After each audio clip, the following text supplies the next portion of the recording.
Hey, folks, welcome back to What's Next Beyond Service. Today is our 17th episode already. Things are moving quickly. Our 17th episode is entitled Guiding Our Youth. And today we have Wayne Terronez with us. He is a retired Marine, served 29 years in the Marine Corps, and he is now the founder and executive director of Pathway to Sports. So, Wayne, it is an honor to have a Marine of your stature come on board to share your story and to talk about all the really cool things you've done and the good things you're doing right now after transitioning from service in the Marine Corps. So welcome aboard. All right, thank you, Scott. Thank you to you and Sarah as well for putting this together and giving me the opportunity. I'm looking forward to having a really good interview and talking about lots of stuff. Cool. All right. Well, hey, just as a disclaimer up front, Wayne and I actually served together for 2 years. It's been a while, but it was 2008 to 2010 at 3rd Marine Air Wing in Miramar out here on the West Coast. So, we know each other from that time, but, it's been a while. And I finished up not long after that, but he had, about another 10 plus years to go where he did a lot of really impactful things for the Marine Corps. And we're going to talk about that. So in that light, let's go ahead and talk about your time as a Marine. As I said, you had 29 years and you recently retired. Was it December, January timeframe? I don't recall the exact date.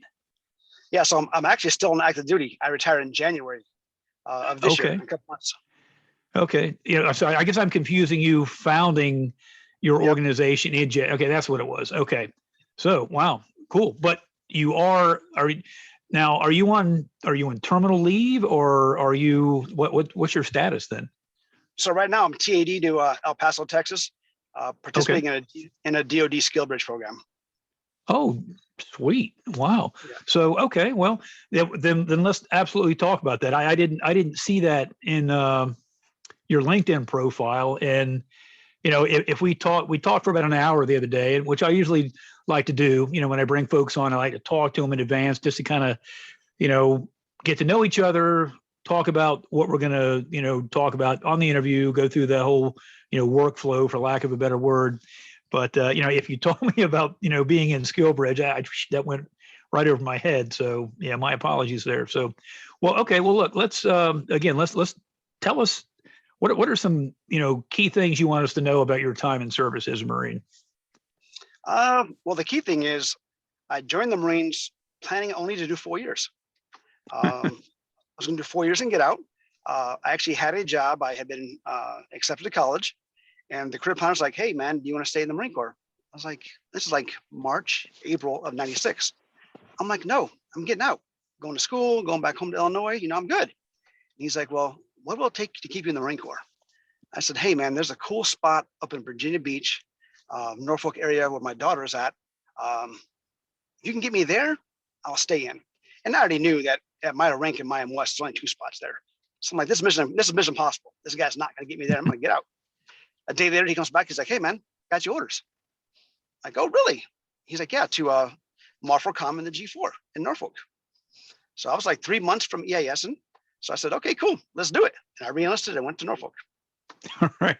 And in talking with Wayne, we found out that we were actually, like 10 miles apart, if it was even that far during that time frame, because I was at Little Creek and he was over in Norfolk, Camp Elmore area where all the Marines hang out, there where all the generals are, the Marine Corps generals. But I was, in that same area. So we didn't know each other, but we were serving together, even back then. So cool. Yeah, that's a great place to serve. Not a whole lot of folks know about what you can do there as a Marine. So yeah, so cool.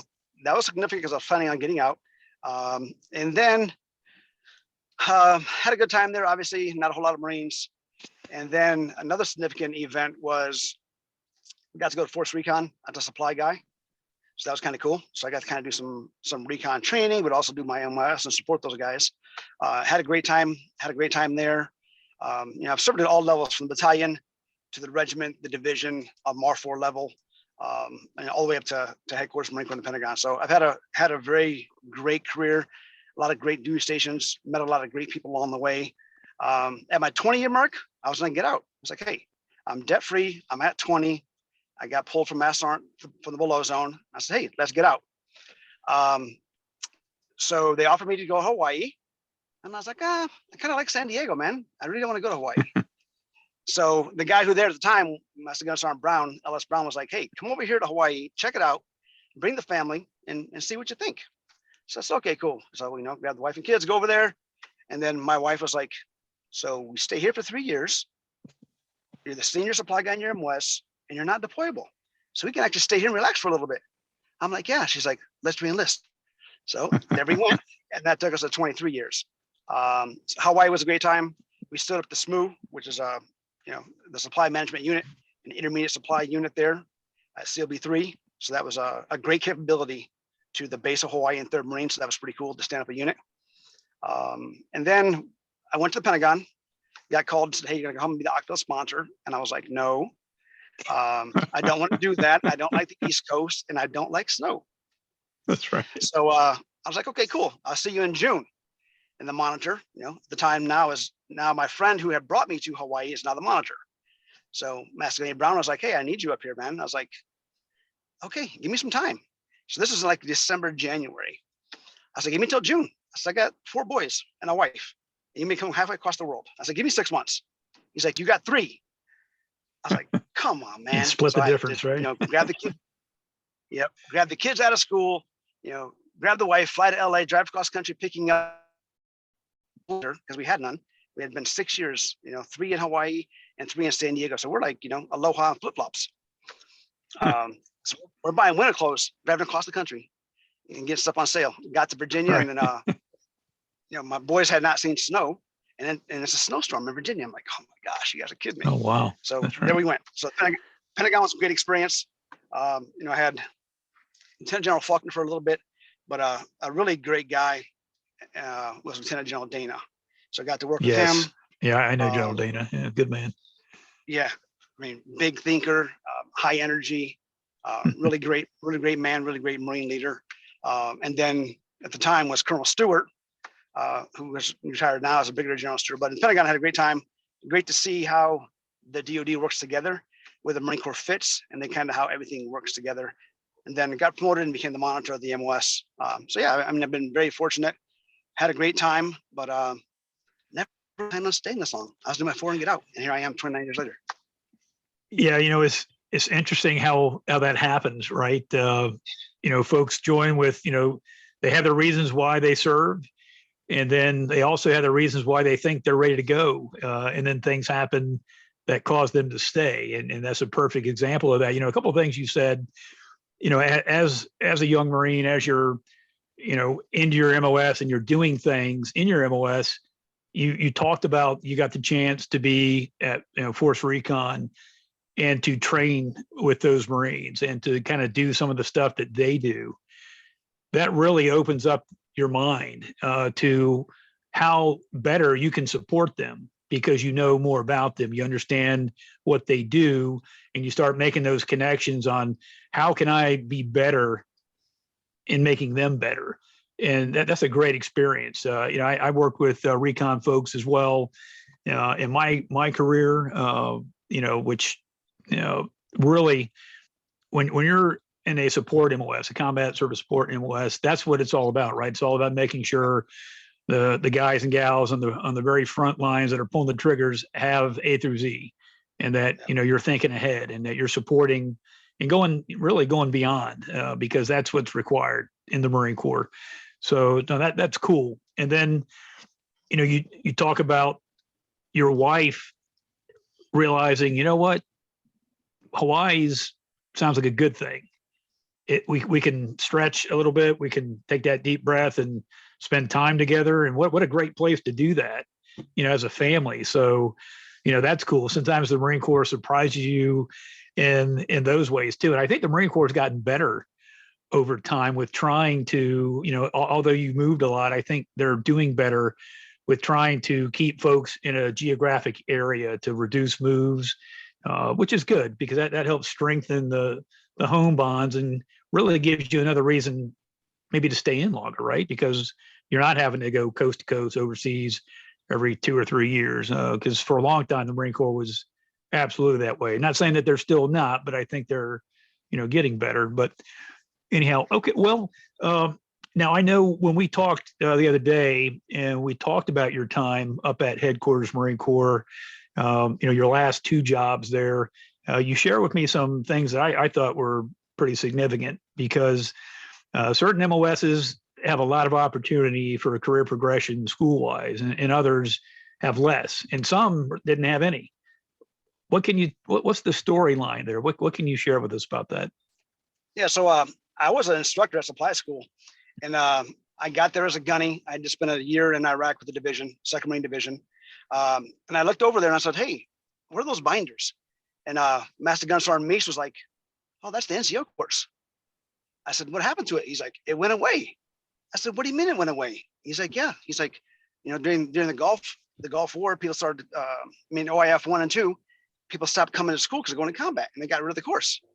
So in our MOS, so it was a 3051, there was no career progression. So you went to school for 14, 15 days, and you got no more school, no more training, no more education, all the way up from E1 all the way to E9. There was nothing in the middle. Unless you went to a 3043 administrative supply course like I did, there was nothing in warehousing or inventory management. So when I got to headquarters Marine Corps, that was like my thing. So Master Gunner Sergeant Meese was now the staff into ASC, and he's like, he found out what had happened, and we looked at everything. We did all the backstory, and at the time there was a zero growth policy at TCOM, which means they're not going to create no more courses. So we had to find out, what was the cost to bring out this NCO course. We're like, man, we're like probably the only one at the time who had no NCO course. So no career progression. So we did all the work, we did all the analysis, did all the, the CCRB, everything to create this course. How many days is it going to be? How long, what's the MOS? Obviously it was 3051. What are the grades? Corporal through staff sergeant. How long is it going to be? Because obviously a commander does not want to leave you don't want to have his people gone for a whole long time. So we had to figure all this stuff out. And then, so there's all kinds of crazy stuff going on. So we finally got everything squared away. We didn't need no more instructors. We were going to start with one course. It was about, 18 days, I think, 18, 20 days. So for the first time in 25 years, as the Octave sponsor, we were able to bring back career progression to the MOS with a lot of great people helping out, obviously TCOM, some master gun sergeants in the community. So that was really cool. And then we looked at the MOS, right? It was a warehouse clerk. So I was like, you work in a warehouse, but you do administrative tasks. Like, it makes no sense. I was like, we want to set Marines up for transition. So when I'm getting out of the Marine Corps, I can take my Marine Corps skill set and I can articulate it, and it looks like what the civilians are doing. So we said, so what does our MOS do in the civilian world? Well, inventory management specialist. They specialize in inventory management. So okay, cool. So then we changed the MOS from warehouse clerk to inventory management specialist. And then we looked at the score. We're like, I have been at the time 25, 26 years, and the score to become the MOS have been the same. So I'm like, I know Marines have gotten smarter. I know technology has gotten better. So of course we had to do the analysis. What's the median score of the people in the MOS, E1 to E9? So we said, okay, cool. And we went to 95, which was right where we're at. So we raised the score 5 points. And then we're like, Okinawa has a problem with forklift drivers, because if you don't have a driver's license and you go to Okinawa, you can't get a forklift. Yeah, I remember that. Yes, sir. That's crazy. And then we made forklift a requirement to get the MOS and ship to boot camp. So we basically modernized the MOS. So the community and we all worked together and modernized the MOS and did a lot of changes for the first time in like 25, 30 years. So that was really fun.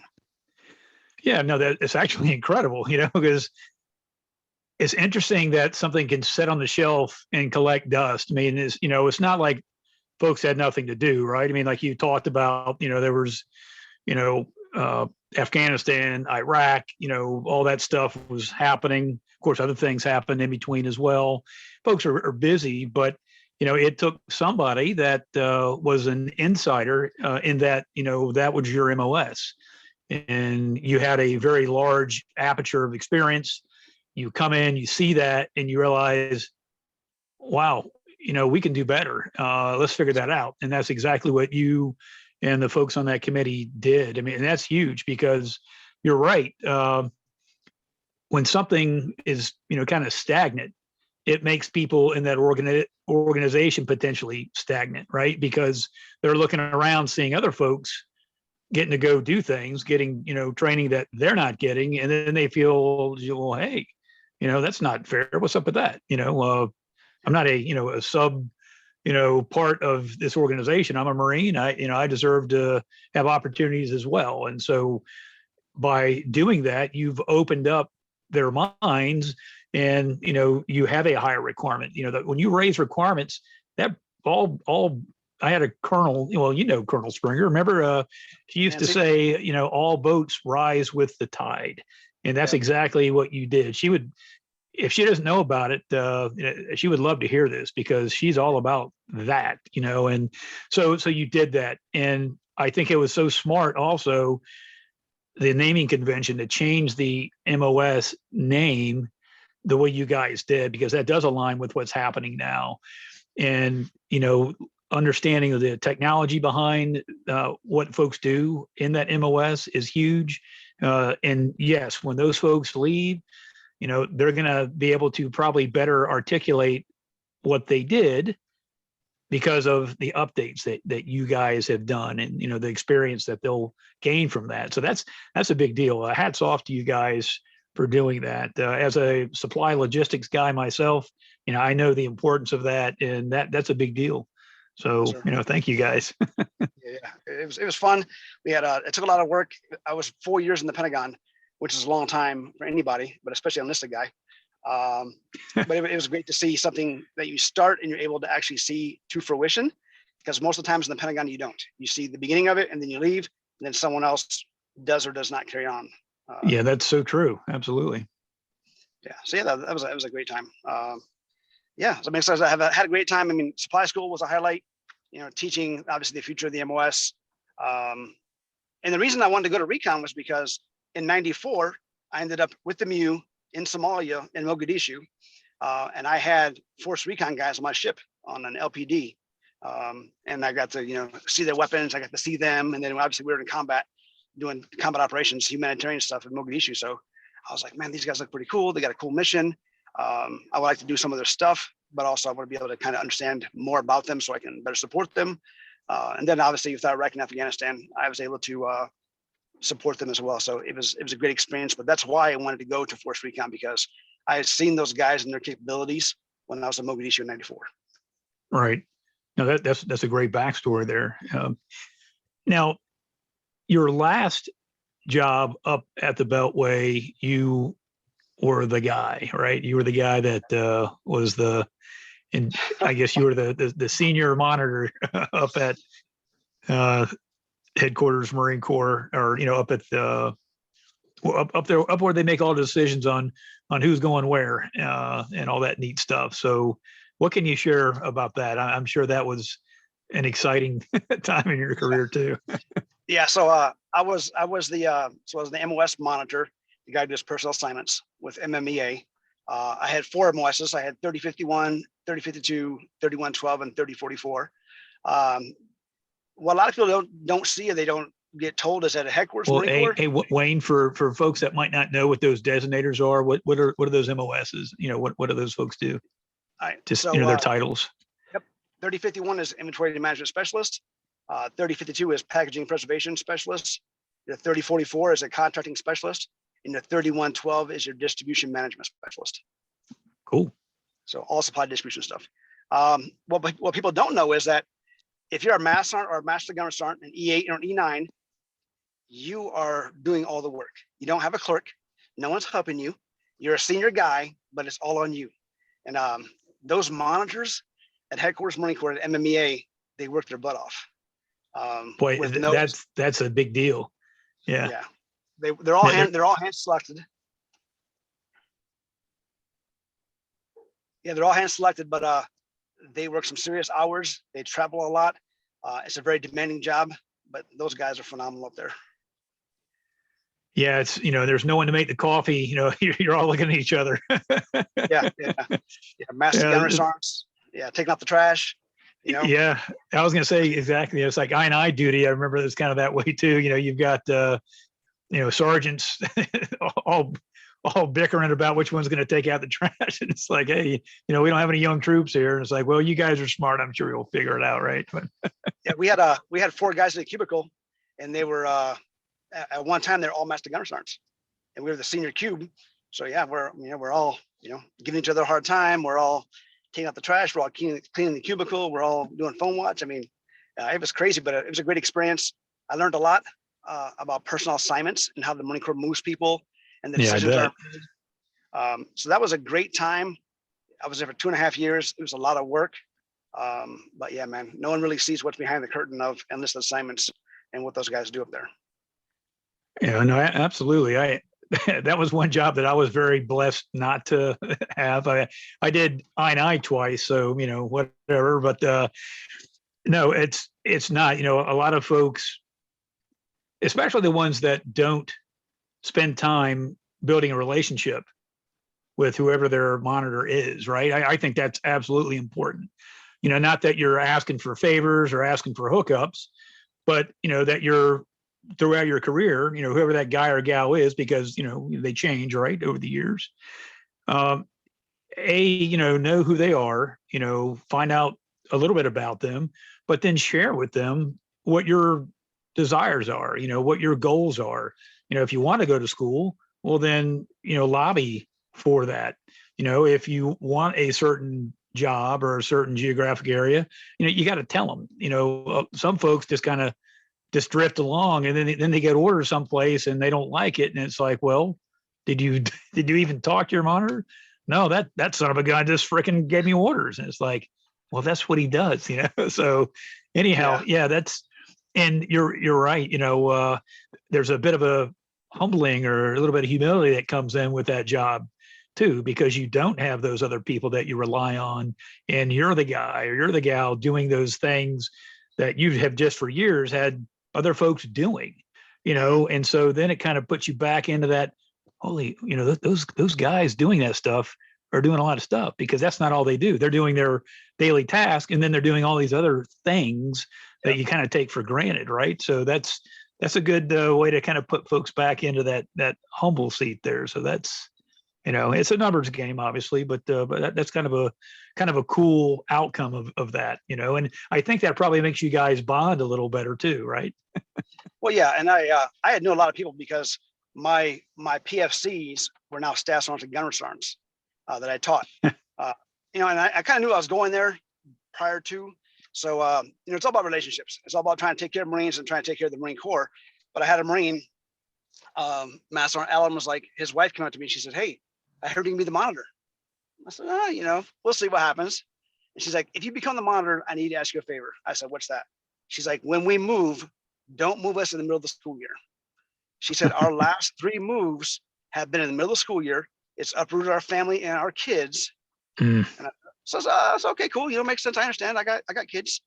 So when Master Allen got orders, he had orders to move in the middle of the school year again. So I called the Master Drain, who I was replacing, and I said, "Hey man, we got to move Master Allen's orders." And he's like, "Why?" I said, "Because they've moved the last 3 times in the middle of the school year. You currently have them moving into the middle of the school year." I was like, "Let's shift them to the right a little bit and give them the opportunity to move in the summertime." So we did that. And that was great, obviously, for him and his wife. They're down in Jacksonville, Florida, Island Command. But of all my relationships, taking care of Marines and the Marine Corps family, and keeping your word. So I told his wife, I was like, "Hey, well, if I become the monitor, we'll take a look at it." And we were able to shift them to the right 2 months and get them to move in the summertime instead of in the school year. No, that's huge. Yeah, no, you're right, Wayne. Absolutely. There's integrity in there, right? With that relationship and kind of to my point about engaging the monitor. There's no way the monitor is going to know everybody that they're looking at on paper, right? That are coming into, that there's that little indicator that says, okay, I got to start looking at these folks because, they're movers during this time frame. And if you don't, do, what she did, right? Maybe maybe she's like, I'm hopping in this because you're not, I don't know what the dynamic was there, but obviously she knew you, so that was probably the bottom line. But anyhow, to my point is, if you're not engaging your monitor, there's no way that he may necessarily know that all of your previous moves were in the middle of the school year. He may not even know you have kids, right? So they're not bastards, right? They're up there doing their job, and help them help you by doing those things, by talking to them, by giving them, hey, this is me, these are the things I've got going on, because there are ways that they can do exactly what you did, and that's a big deal. And some folks just don't quite get that. They do over time, right? Because I think what you mentioned about relationships, right? That's so important. And this, for folks that watch this show, they'll know that that's a repetitive theme, that the folks that I bring on to interview, 9 times out of 10, relationships come up, building relationships and the importance of those, and how that's how we get things done. So now that's a cool story. That's good to hear. Yeah, it was a fun time there. We were actually at a retirement party, and she walked up to me, and I'm standing right there, and she's like, "Hey, Wayne." I'm like, "Hey, what's up?" And she just laid it on me, and I was like, "Okay, cool." I was like, makes sense. I got kids too. I can totally relate to what you're talking about, and we were able to make it happen. Take care of her. Well, yeah, good for her. Mill spouse. Now, was she in the military as well, or was she was the spouse? Yeah, she was a spouse. Mill spouses are an absolute. They're a godsend, because it's hard, and a lot of times, marriages in the Marine Corps, certainly don't work out over time, and a lot of it is because of the stress of the job, and how the military member may or may not handle that stress well. But some things are just part of being in the Marine Corps family, and it's not for everybody. So good for her for doing that, and you again for being a man of your word. So that's good stuff. Well, all right. Well, let's do this now, Wayne. Let's as we talked on the phone the other day, you were busy in your 29 years of service, and you take care of yourself as much as you can as you move forward. Sometimes you have to put your self-care on the back shelf, as long as you don't do that all the time, right? But sometimes you have to sacrifice. And so when we were talking, you shared with me that the last, X amount of months prior to what you're doing now, you were able to, go and be part of the Wounded Warrior program or organization. What can you share about that and what that did for you? So the first thing is, in 29 years, I went to medical, but not too much. I bought into the stereotype and the stigma of, if you go to medical, you're weak. So I didn't go very often. So I got to the point where I'm at 29 years. I really hadn't taken care of myself too much, mentally or physically. Obviously with combat tours, Iraq, Afghanistan, and Somalia, I had some stuff I had to talk about. I hadn't done that. The monitor job was very, very busy. And I also had some family issues as well, as a result of, some of the mental and physical stuff. So I had to make a decision. Am I going to stay 30 years and just take care of myself on the back end and have the VA do it? Or am I going to ask for help and basically stop being the monitor early so I have time to take care of myself?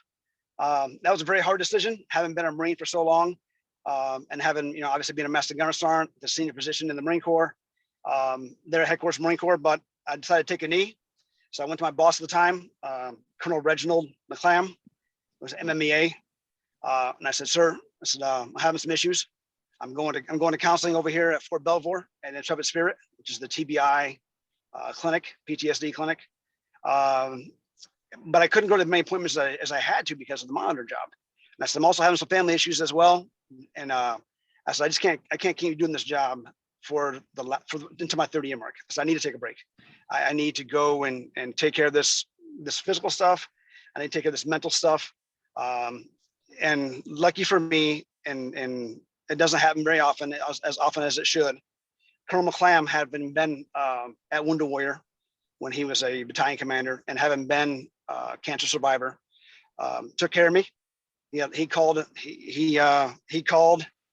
You know, and I was boarded at Wounded Warrior Regiment at Fort Belvoir. They accepted me, and then I was transferred from being the monitor over to Wounded Warrior. They found a replacement to replace me as the monitor, but that was very challenging because, you know, as an E9 at that position, being able to ask for help and to be able to take a knee and take care of yourself after taking care of the Marines and the organization for 29 years, that's a very tough call. Yeah, amen to that, brother. Well, I thank you for sharing that, because you're exactly right. You know, that's hard. It's hard sometimes to look in the mirror and when you see what's looking back at you, you know, to have the guts to do what you did. A lot of folks don't, and you know, then they leave, and then they're a mess, and they flail around. A lot of times it doesn't end well in a lot of different ways, you know, and doing it is a big deal. And I think when you see somebody as senior as you, that opens the door and it gives space for people junior. Yeah. So when they start feeling those things, instead of sucking it up and driving on, and sometimes you do that, but at some point, you know, I think you realize, okay, I need help. You know, I need to do something different.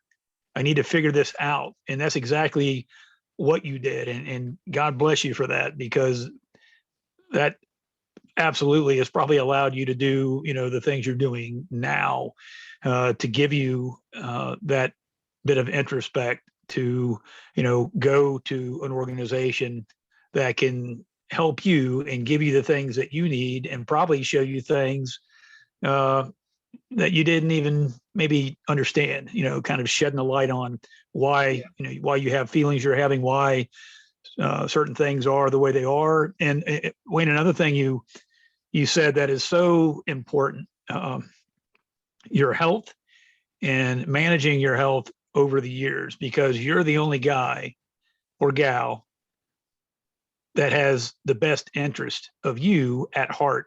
There's a lot of well-meaning people. You'll have good leaders, but if you're not the person engaged on your, you know, physical and mental well-being and health over time, you know, you're rolling the dice. Yeah. And I was blessed that I had good folks from day one tell me, look, you know, you're not going to be in the Marine Corps forever. You know, you might just do one tour. You could do 20 or 30 years, but your body there's going to be a toll, and you need to account for that. And you need to stay on that, because in the end, that stuff matters. And so I did that. Right now, I mean, I did everything I had to do, but I made sure I documented the hell out of everything. Right. You know, so to that end, and I'll wrap this up here. Yeah, a lot of folks think, yeah, that's weak. You know, yeah, if you're using it to get out of stuff, absolutely. But if you're hurt, you know, you're not going to do yourself or the Marine Corps well if you don't take care of those injuries. Now, some folks can not do it, you know, power through it. And then, like, you know, you were saying at the end, you've got all this stuff, you know, and you got to figure out what to do with all the things that are happening. So yeah, engaging in your health, in your well-being continuously, just like Chow, it's continuous. So is your health, but that's a big deal. And your body can only sustain so much, and not everyone's body is the same, right? Some folks have problems, and then, you know, because of their, you know, genetics, for lack of a better word, right? Some folks will stay healthy, others will get injured, and then they're just never quite the same. And that's where the VA comes in. So understanding that, and then making sure you're connecting with the VA as you're leaving. Don't wait to do it, you know, until you're out, because there's a line, right? And it takes months, sometimes a year, for these things to process. And a lot happens in a year, especially if you can't get a job right out of the military, and if you have disabilities where there's, you know, some financial, you know, support there. You know, you got to be on top of all that stuff. So that, you know, I'm soapboxing now big time, but Yeah. But it's important stuff. But I I want to get back to thanking you, Wayne, for being an adult and being a courageous man for doing what you did and then sharing it here, because sometimes it's hard to share stuff like that. And one thing that really helped me out, like I said, is I had a doctor at Fort Belvoir, Dr. Guerra, Melissa Guerra. She really helped me out. Obviously, the TBI and PTSD clinics are very awesome.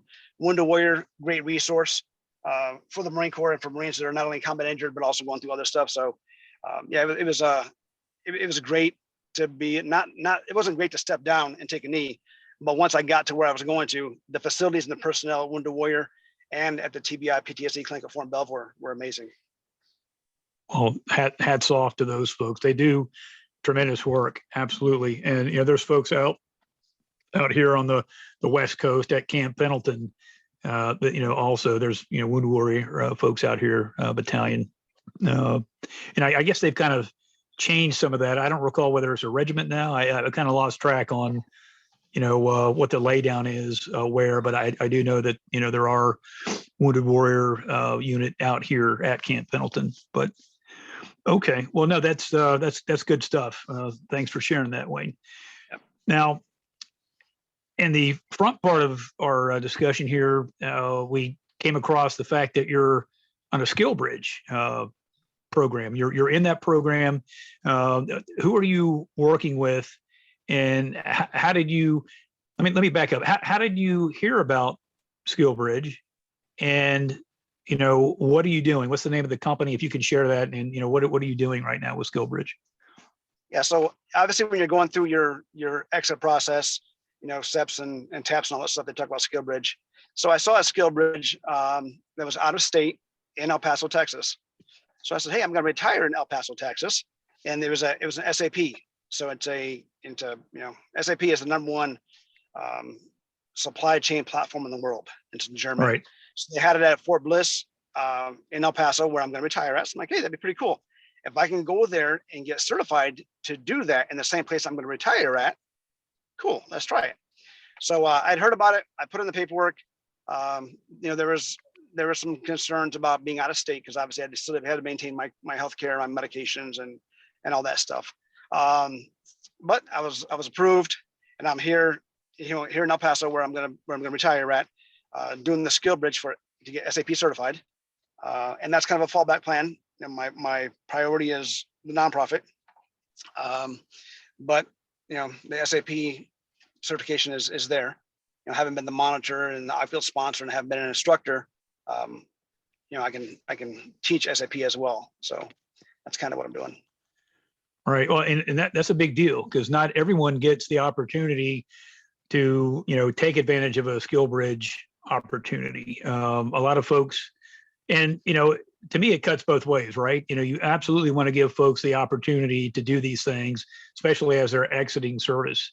And in particular, the folks that, have done a great job, right? Mm-hmm. So you got to kind of prioritize who gets those seats, and not everyone gets them. So, which is a whole nother discussion, but, you obviously being the top tier guy you are, you were able to do that. And SAP, like you said, they're big time. They're a multinational organization. They are, a German company, but they're used everywhere in the world. My wife worked at Newport Shipbuilding for years, and I remember her talking about SAP, being at the ship, that they're using their products at the shipyard there. So, no, that's a great opportunity, and I hope all that goes exceedingly well for you, because it's important. That's good stuff. All right. Well, you mentioned that there's this nonprofit out there, and so in January of this year, January 2021, you moved forward with a nonprofit called Pathway to Sports. It's a 501c3, and let's talk about, if you could explain the mission of your organization, what it's all about, and then let's kind of go back in time and talk about your origin story, your why for Pathway to Sports. Yeah. Okay. So, Pathway to Sports we're in El Paso, Texas. The headquarters is here. That's the wrong place we're at right now. And the mission is to provide financial grants to underprivileged youth athletes so they can get into sports or they can play sports. So the word underprivileged is kind of misleading because underprivileged it's very broad for us. It doesn't mean you got to be poor. It just means, you have a need, you need assistance. So if you have a single mom, if you're being raised by your grandparents, if you happen to need some financial assistance in getting equipment, because nowadays sports equipment is so expensive, then you go online, you fill out the application, and then we give you a call. So yeah, what I looked at was I wanted to be able to help people like me, right? And I saw that in El Paso, Texas, there was a huge need. The rising costs of sport equipment and sports. It's a $17 billion industry. So a lot of money is being made off of it. So I said, hey, there's got to be a way to help people play sports, get into sports, and continue to stay in sports, because I know it really helped me out growing up, and it's super expensive. So I was like, hey, let's do this. So we did the 501c3 a little later. We talked about. Right. It takes time. Yeah, normally start with the 501c3, and I didn't do it that way. I was a little naive about some things, but it ended up working out. But yeah, that's the whole thing, is we want kids to be able to play sports, have fun, and not worry about where the money's coming from. A kid shouldn't have to worry about how much the shoes cost and if they can play soccer because they don't have enough money, or they need assistance buying the shoes. They should be able to go out there and play and take advantage of everything that comes from them. We have 3 pillars. Why are youth sports important? That's part of the mission as well, is type 2 diabetes, obesity, and being active, right? That's the first thing we want out of the young men and women. The number 2, academic success. If you look at all the data about academic success, whether it's retaining knowledge or it's the high school graduation rate, you're more likely to graduate high school if you're involved in an organized sport. You retain more knowledge if you're active. You're a better test taker. All kinds of stuff. And then what's really near and dear, those things are all important, but what's really near and dear to my heart is the intangibles of a young man and woman. Sports teach them about discipline, self-confidence, self-reliance, teamwork, leadership, and about resiliency. You have to know how to win, but you also have to learn how to lose. Absolutely. So those are kind of the 3 pillars of the organization. And that's what we're doing out here in El Paso. Wayne, I tell you, when we talked on the phone, and right now, I'm looking at the hair standing up on my arms, getting the chill bumps from listening to what you're saying, that you're so passionate about that. And that resonates with me. And I know we're going to talk about your backstory to this. I too, as a kid growing up, my folks split up when I was young, and it was hard. And I did play sports. I played rec ball, football as a kid, tackle, then got into junior high and high school football, and pole vaulted and track. But we didn't have, money for that. And so it was hard. So, I always had jobs, and not everybody is in the same circumstances, right? And times are different now than they were, back when I was a kid. But it was expensive then. That's back in the 80s, right? I remember, spending money on a pair of cleats, and it was a big chunk. And so when we talked earlier, you were talking about a pair of cleats for like $135. That's crazy. That's a lot of money. That's a huge barrier to entry. And it's not just cleats. There are other, equipment that folks need for. Looks like are you still there? Yep, I'm here. Okay, cool. Yeah. I guess someone else came on and the screen went to their profile. So, okay. But anyhow, so yeah, you're doing tremendous work, and there's an absolute need, and all, your pillars are right on, because when you focus on those areas, that's goodness to bring, these young guys and girls, these kids up onto a level playing field so that they have those opportunities too. Because sports, they make a difference. They, not everyone's going to play sports. They can do other things too, but sports, for all the things you talked about are dead on. And so, thank you for understanding that, you live that, And being the guy you are, man of your word, that integrity you have, you're taking your past and you're shaping it into an organization that can give back. So let's talk about your background. You know, the origin story as to why you're taking this mission on. Okay.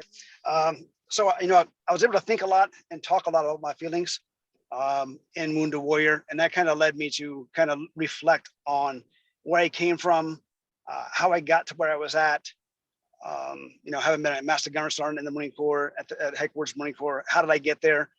Obviously it started back in the childhood, right? My mom was a single mom at the age of 17. She dropped out of school. She got her GED. She didn't have a whole lot of life skills. Then my brother was born 3 years later. So it was tough being a single mom, having not a lot of skills, not graduating high school. So she struggled a lot. And then she got to the point where she's like, look, I can't take care of you guys the way I want to take care of you. So we went to foster homes. We got separated. She did what she thought was best at the time. She knew she didn't have the ability to take care of us. So, I was in 3 foster homes before the age of 10. And then I lived with my uncles. So, kind of bounced around a lot as a young child. Well, even in my teenage years, I lived with uncles throughout my whole life, pretty much. So, we were on welfare, we were on food stamps. We had government cheese. We had government cheese, all that stuff. Right. Powdered milk. I still hate the sound of powdered milk. I mean, the taste of powdered milk. Yeah, I'm with you. So then, so fast forward, they talk about history repeating itself, right? And repeating the cycle. I actually, at 16, got my high school sweetheart pregnant. I'm a sophomore in school, and I'm like, holy crap, what are you doing being irresponsible? You know better. So at 16, she was pregnant. So, obviously for us, our personal choice was right. She quit school. She was 18 and a senior. She quit school to take care of my daughter. I stayed in school and worked a full-time job. Then in my senior year, she came back to school, and we graduated high school together. Oh, wow. At the age of 18, and our daughter was 2.5. And then I was like, okay, holy crap, now you're going to graduate high school. Your daughter's 2.5. What's next? So I always had wanted to be a Marine since I was 12. I always wanted military service. So went and saw the recruiter, signed up, and then 2 days after graduation, I was in Paris Island in boot camp. Did the whole summer, June, July, August, and then graduated in September and had joined the Marines. Obviously I've overcame a lot of adversity. I've had errors in judgment. Had a pretty humbling childhood, to say the least. I repeated the cycle. Had a childhood. I was a teen dad as well. So joined the Marine Corps, obviously, and then so now here I am, and I began to think about where I came from and what I'd done. I was like, man, sports was important to you because it's my outlet. So all my anger, all my sadness, all my hate, all that stuff was able to kind of be released by participating in sports. That was really kind of a godsend for me to be able to play. But I didn't play because we had lots of money. I played because people donated money, and they took care of me. They paid for my fees. They paid for my equipment. So that's why I was able to play. But because of their generosity, I was able to kind of deal with some of my feelings. Like I said, my anger, my sadness, and some of the hate I dealt with. So athletics was my outlet, and it kind of saved me. So when I looked at what I was going to do afterwards, a nonprofit's a business. It has a special tax consideration, but it's a business, right? And as a Marine, I'm not going to fail. I will be successful. So I did some research, and I'm like, hey, about age 11, most young men and women stop playing sports due to lack of money. They just can't afford it. I mean, it's super expensive. Like we talked about, my son's a freshman. It was $250 for his cleats, his drawing protector, his mouthpiece, and a bag. So that's $250. one kid, one sport. And there's, and like I said, $17 billion in youth sports between equipment, training, traveling, club teams. So I looked at El Paso. I'm like, hey, it's a sports town. I mean, the El Paso Chihuahuas are the minor league team, the San Diego Padres. They're here. Okay. Wow. There's a semi-pro hockey team, the El Paso Rhinos. There's a professional soccer team here in El Paso. So I'm like, hey, a lot of sports here, a lot of kids that are talented and athletic, but without money, they're going to quit playing sports. And when you quit playing sports, what happens? Childhood pregnancy. You get into gangs, you get into drugs, all these other things that don't lead you down the right path. So we're like, okay, cool. We want to make sure that kids are not limited by income, by money. And so we have the pillars, we have the process down. I go out and I talk to all the middle schools and elementary schools. So there's a process in which we're going to kind of spread the word and grow. I told a friend of mine, I said, hey, we gotta grow. And she's like, slow down. She's like, you need to grow, but you need to don't, and it's not slow. You need to grow intentionally. So it's a great way to say it. Yeah. Yeah. Dr. Abigail Tarango, she kind of keeps me in check. And when I'm running too fast, she's like, Wayne, slow down. You're not growing slow. You're growing intentional. There's a million people here. I'm like, all right, Abby, you got me. So, but yeah, so I look back at where I came from and I realized that there's a lot of kids like me, having have a 30-year Marine Corps career. I wanted to be able to pay it forward and help kids out. So we're a little bit different. I wanted us to be different, the nonprofit, and ways that we're different is number one, the money stays here locally here in El Paso County. Number two, most nonprofits have a 65% about admin cost. So all their salaries, their admin costs, their marketing, advertisements, so about 35% actually goes to the cause. So we advertise 70-30 right now, where 70% of all profits and donations go to the kids. And nice. 30% is for overhead and salaries and such. I haven't taken a salary this whole year. Wow. So we're like 90-10. 90% of what's been donated goes to the kids, stays in the county, because it's truly altruistic. I want to take care of kids like me, pay it forward. It's not about being rich because I've been a Marine for 30 years. I will have disability. I have other streams of income. So I want to be able to go to a donor and say, hey, look, when you donate and you help us change the lives of these young men and women, it stays in the county. And then number two, I'm not taking a salary. It's truly altruistic. We're not doing this to be rich. We're doing this to take care of the youth. Amen. Because that's kind of, again, paying it forward. I know there's a need out there. I know that there's a gap. I know that we can fill the need. And it's funny thing, because I went to a barbershop today and the guy was tattooed up and he's like, hey, so this is great. This is great. This is great. And he asked me a question I had never been asked before by a potential donor. So he's like, this is cool. He's like, well, what's in it for you? I was like, you know what? That's an awesome question, because no one has ever asked me that.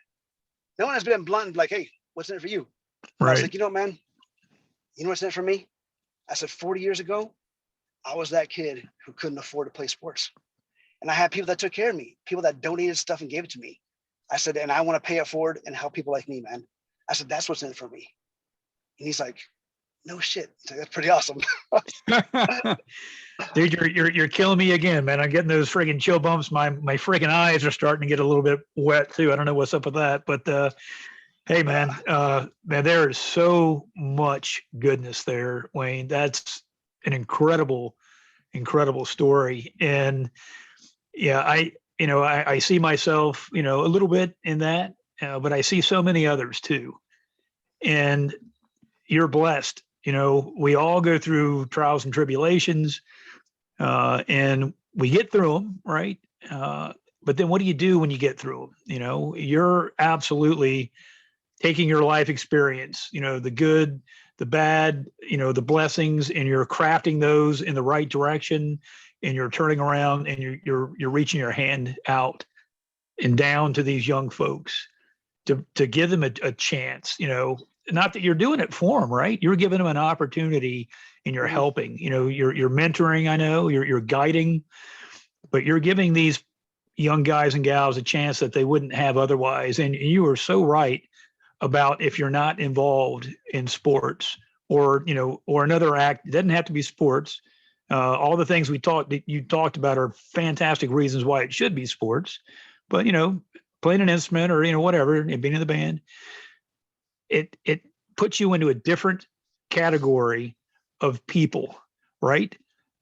When you're in athletics, most of those folks probably aren't taking drugs or drinking or, doing other things because they're focused on their sport. They're away from those other things that if you have nothing else to do, kind of like the devil's, I can't remember that phrase, but, if you're just kind of doing nothing, you're easy pickings to, go off the deep end and do something you shouldn't do. And yeah, I was fortunate. In fact, I was talking with Sarah Carell, before you came on, before we hit record here, about being blessed to have the right people come into my life when they did as a kid. The only thing I can say about that is God has a plan. And He was involved in my life, and I didn't even know it. And I was mad at God too, so he hung in there with me.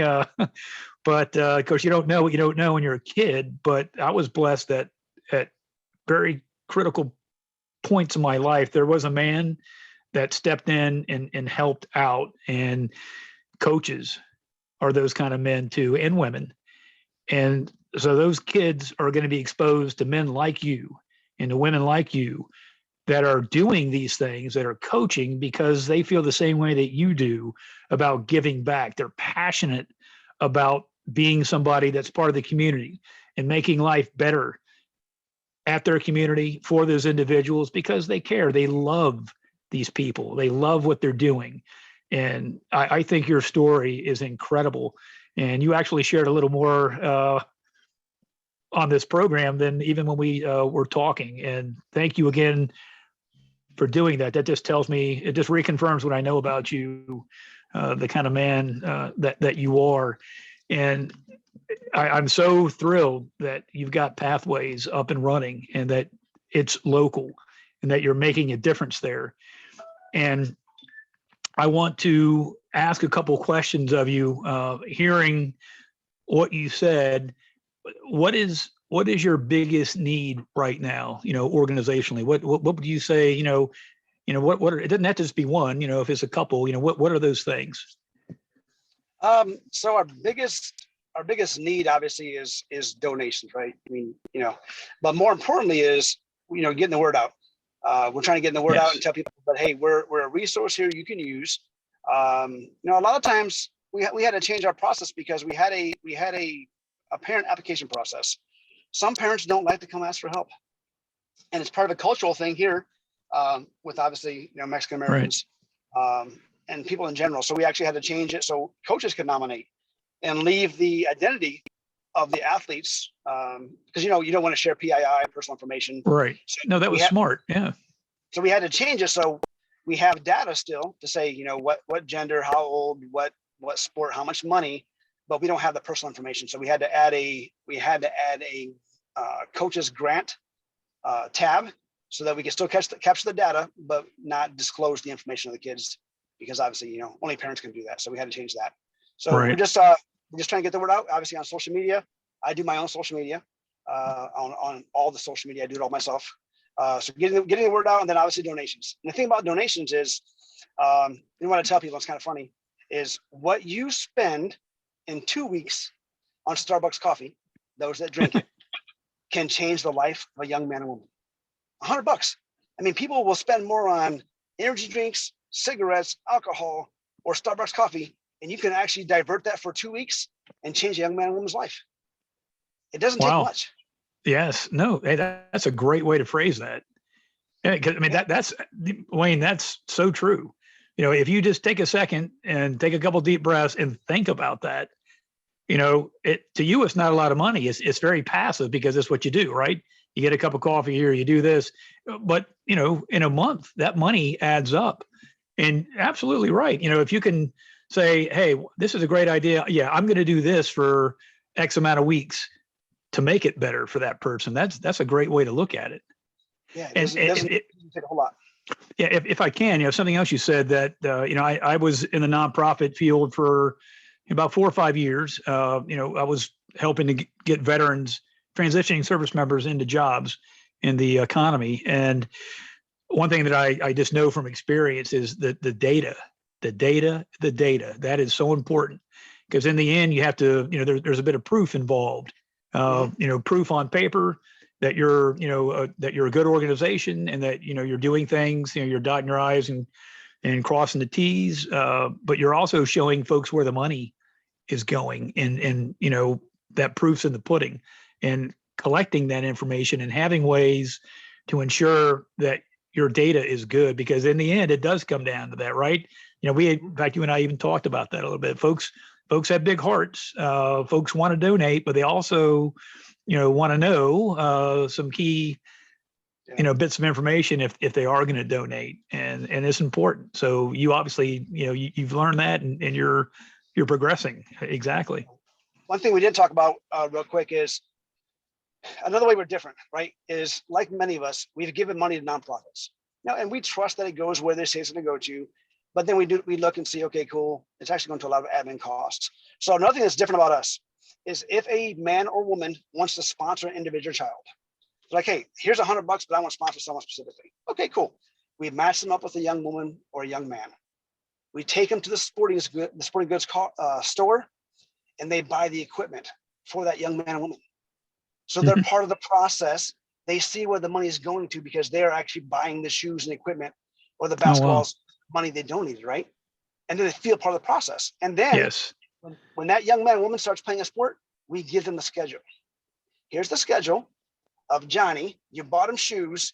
Here's the schedule. Now you can actually go see him and watch him play wearing the shoes that you bought.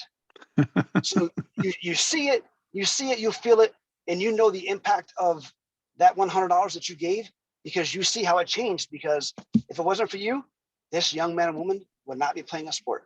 And you actually see them out there playing. So you want to get them involved. You want to see where the money goes to, want them to feel part of the process. We want them to be able to understand that we're responsible with their money, but more importantly, they see downstream where it went to and the impact it makes. Yes, they become vested in their giving. Absolutely. Now that's a cool twist to that. So, well, so what's on the horizon? Is there anything that you want to share now? I mean, sometimes you keep things under wraps for different reasons. Anything in the next couple months, or kind of like you're maybe where you're projecting things going over the next couple years? Yeah, so we do have a a strategic plan.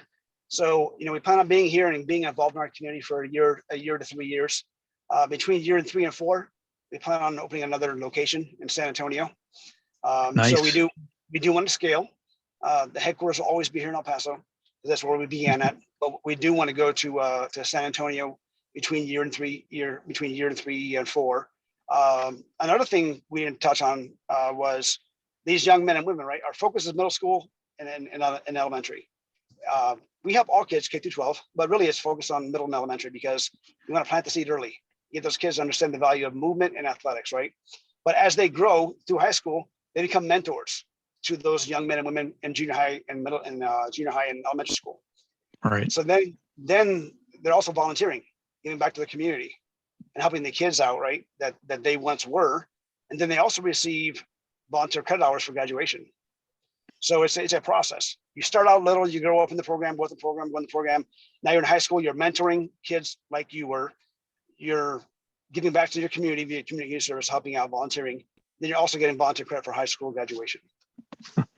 That's huge. When you listen to how well thought out this is, and how all these pieces are just dovetailing, right? They're all coming together, and this goodness is, it's circular. That's tremendous, because you're right. When kids get that age, they do have volunteer credits. I know where my daughters, and we talked about that a little bit on the phone when my daughters went to school here in Southern California, absolutely volunteer credits were out there.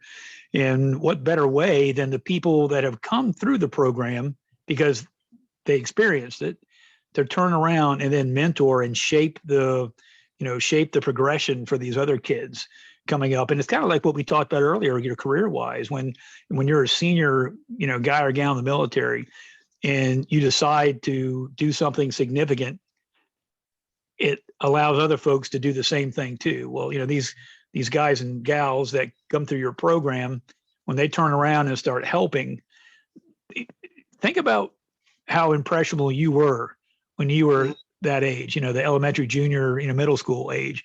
If a guy or a gal who's in high school playing sports is interacting with you, you're probably almost starstruck, right? Because, hey, wow, this football player or whatever is interested in me playing football and he's helping me, because I guarantee you that there's mentoring going on, and that's part of the reason why you're doing it, right? Probably one of the main reasons why. So that's a great story. You guys are onto something, and this is so good to hear. Wayne, how can individuals, businesses, donors, supporters, volunteers, because I know in the nonprofit arena, volunteers are very important. How can other nonprofits? How can they connect with you in Pathway? All right. So we have the website. It's www.pathwaytosports. So that's TO spelled out, TO sports.org. We're also on social media, on Facebook, on Instagram.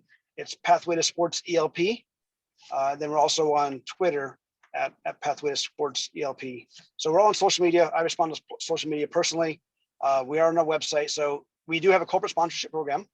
So if there's a company that wants to wants to advertise and wants to help out, obviously, with our mission, there is a corporate sponsorship program that starts at $300. It goes 300, 500, 1,000, and then 2,000. So it's very modest. And we have that on the website. We have a few corporate sponsors.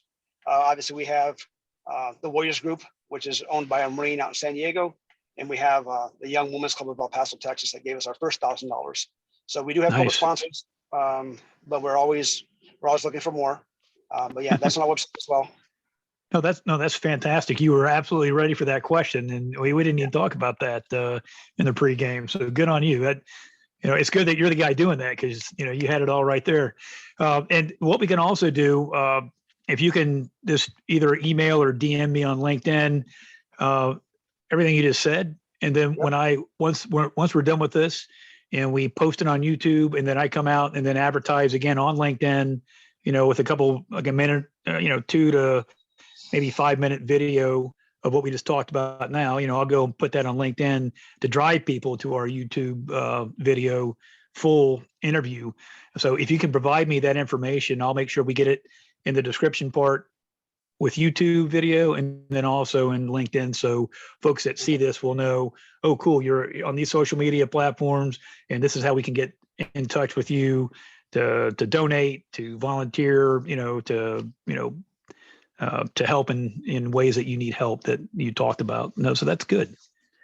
Fantastic. Well, anything else? But we're at a minute or an hour and 10 minutes. I knew this was going to go by quickly, and they always do.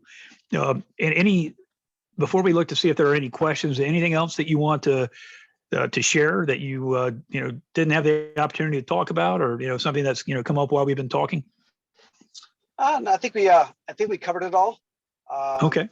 I would just ask that people take a look at us, help us pass the word. Obviously, if you have friends, family, brothers, sisters, nieces, nephews that need assistance in the El Paso area, or if you want to donate, because we will be scaling in the future, you want to help us out and you believe in our mission, we definitely appreciate any kind of donations and anything you can do to assist us with our mission, because there's lots of kids out there that want to play sports, that are athletic, and we want to partner with individuals so these young men and women can actually go out there and play the sport and not have to worry about where the money comes from.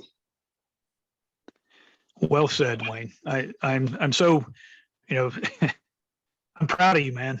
I absolutely am. As a brother, as a Marine, as a man, as a young kid that that experience some of the stuff you're talking about, you're putting your money and time and your heart where your mouth is, and you're walking that walk. So that's fantastic. Hey, Sarah, I know you're probably about to explode, wanting to to say a few things. So please, what do you think? Oh my gosh, I really appreciate what you shared, Wayne. I mean, I'm even trying to quickly put the thoughts together. The word that came up for me hearing everything is what an honorable man you are. I mean, truly, you use really tough experiences and you make the world better. And it's really fantastic. I'm proud of you too. I don't know you, but I feel like I do now, and I'm really proud of you. I'm a mom of 4 boys, so I understand the chaos and the sports and all that. And I really appreciate you. Thank you. Yeah, thank you for the opportunity, Sarah. I appreciate it. Yeah. Hey, Sarah. Just some of the things that Wayne shared. Maybe you guys can have a discussion too about if he's willing to want to share, and obviously he is because he did today, but if he wants to share more about some things, maybe he could be a guest on some of the other umbrella areas of the Power Bar story. That's obviously something that you guys could talk about if you're both are willing. But I figured, what the heck, put it out there. It's your story. And again, it's the way that every situation you say, okay, what do I need to do to go forward? I mean, you stepped up for your first daughter. You modeled that so courageously. I mean, everything that you did, just your vision in your work. I may not understand all the details of the active duty, but I do see that spirit of wait a minute, how can we make this better? I see a need here. And, that just kind of encompasses who you are. And I think we really do need inspiring people like you to encourage others that are having a tough time in transition. So yeah, we'll talk. And if you want to come on our Friday morning, I would love to have you. So thanks, Scott. Oh, absolutely. As we were interviewing, I was just seeing this in the back of my mind. I'm like, this is a gold mine in terms of, sharing. So that's a big deal. I agree. Well, let's look real quick because as we always do, we talk about Q&A at the end if there's time. And Wayne, it's 1:15. We an hour and 15 minutes. If there are folks that may have questions, do you have a couple minutes for that? Oh yeah, of course. Okay, Sarah, can you take that on? You bet. Jim or Chris, anybody have any comments or questions? A lot of times during the day, people may be working, so they're listening, but they have their camera off. Oh, here goes Chris. Right. Hey, Chris. Hey, how's it going? Scott, how's it going? Hey, what's up, brother? What a hell of a story, man. I don't have a question, but I just like to tell you that I think that what you're doing and the authenticity that you bring to it, it's kind of like you're creating or recreating almost like a Big Brothers, Big Sisters program, but it's done a little bit more organically, right? They have the option, if they don't have the time, that they can just pitch some money to help these kids kind of grow up. As a recipient of the Big Brother program when I was a kid growing up without a father, that was very huge for me. It was actually life-changing. So to see that and kind of where you were pairing that with they can take the money and buy the gear and then give it to the kid and then watch their games. That creates a whole nother sort of buy-in, man. And that's such an awesome way to go. And God bless you, man. Thank you for what you're doing, bro. Yeah, thank you, Chris, for your kind words. Hey, Chris is a good man. He's been on this show and he stays to the end, and he's always got either fantastic comments or good questions.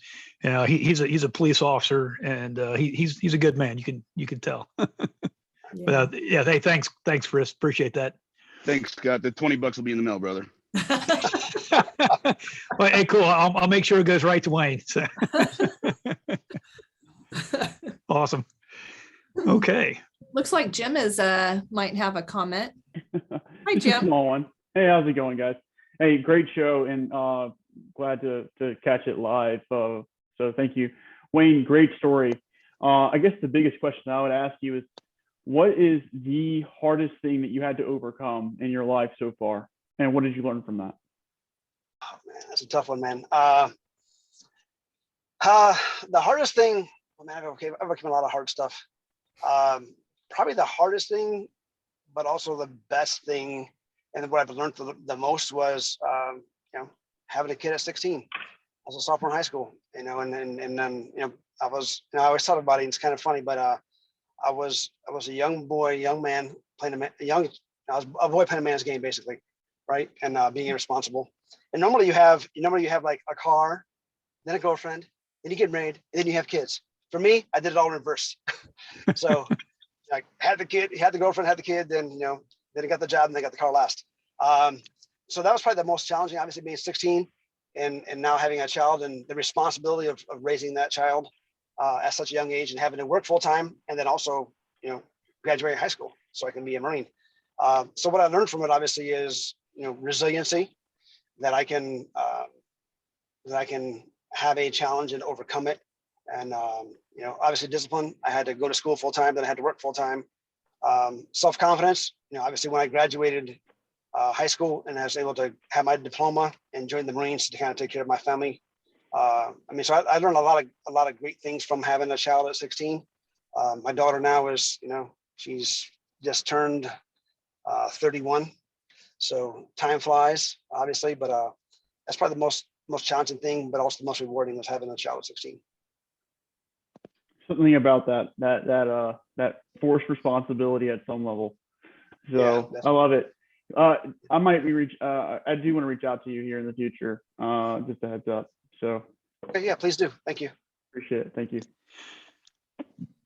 Yeah. Jim has his own podcast too. So, that's another way to, kind of share your story and get you guys out there in front of more people. So yeah, thanks for that, Jim. Appreciate that, brother. Yeah, well, okay. I think that looks like that's probably it. Is that right, Sarah? Yep, that's it. Okay. Well, with that, we're going to wrap this up here. This is a tremendous episode, Wayne. I'm so grateful that our paths crossed when they did here at Miramar, because, if it wasn't for that, we might not be having this conversation right now. Knowing you and then seeing you back on LinkedIn. And then when I started seeing more about, Pathway to Sport, and then knowing it was you, that led to this conversation and bringing you on. So this is another win-win-win, right? It's a win for us. It's a win for what you're doing. But the most important thing is a win for everyone else that will hear, see, and then look to help impact what you're doing in the great state of Texas, in the city of El Paso, and then onwards as you continue to do the great stuff you're doing. So thank you for your time. Thanks for coming on. Semper Fi, brother. Yes, sir. And, much success to you and your family. So God bless you. Thank you very much, Sarah, as well. Thank you. I appreciate it. Thank Awesome. you so much, Wayne. All right. Have a great day. Okay. You too. Take care. Bye-bye.